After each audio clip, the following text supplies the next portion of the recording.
उकीर रख अलीअ जी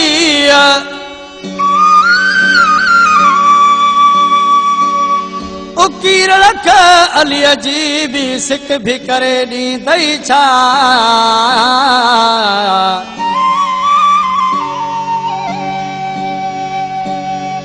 मुनकर नकीर भी मोमिन सायर कदह की न कुछा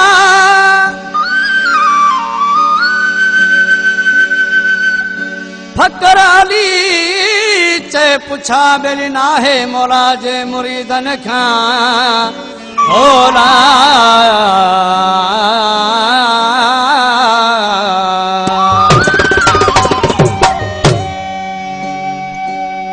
ओ मौला अली सभिन जो ईमान वासुल खां जेको मञे नथो सो बेईमान वासुल खां जेको मञे नथो सो बेईमान वासुल खां मौला अली सभिन जो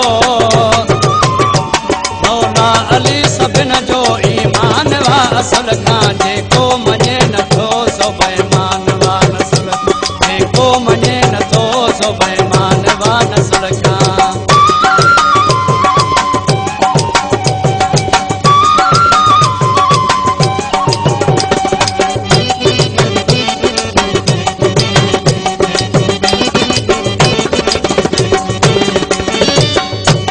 आहे असुल खरह पर आदम ईसा मूसा जो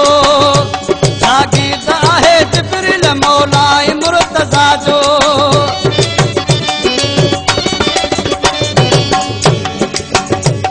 आहे असुल खरह पर आदम ईसा मूसा जो जागीर आहे जिब्रील मौला मुर्तज़ा जो जागीर आहे जिब्रील मौला मुर्तज़ा जो मौला मुर्तज़ा जो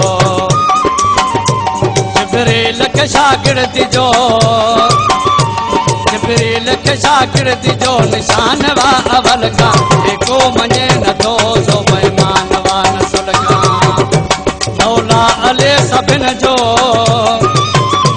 मौला अली सभिन जो ईमान वा असुल का जेको मञे नथो सो बेईमान वा नसुल जेको मञे नथो सो बेईमान वा नसुल का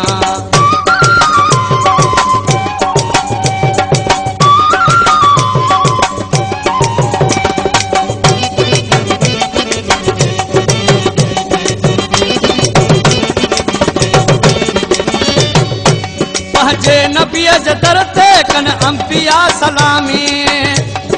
दर उहो है दरवान है दर बेजी गुलामी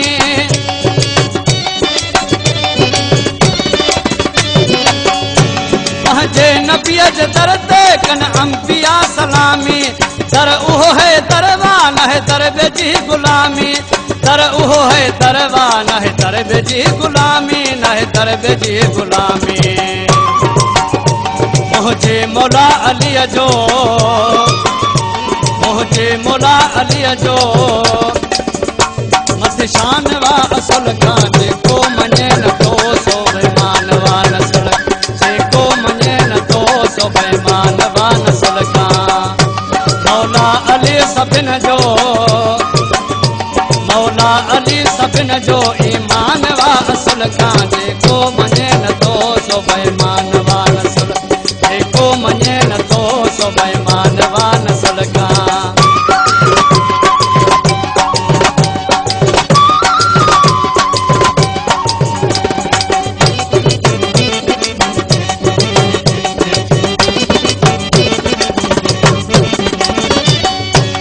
आहे सवा अलीअ जे इस्लाम भी अधूरो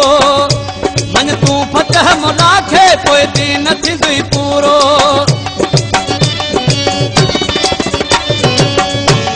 आहे सवा अलीअ जे इस्लाम भी अधूरो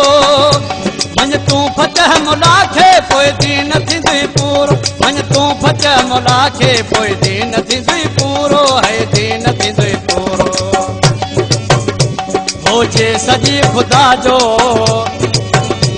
हो जे सजी ख़ुदा जो सुल्तान वा अज़ल खां जेको मञे नथो सो बेईमान वा नस्ल खां मौला अली सभिनि जो मौला अली सभिनि जो ईमान वा असुल खां जेको मुंहिंजे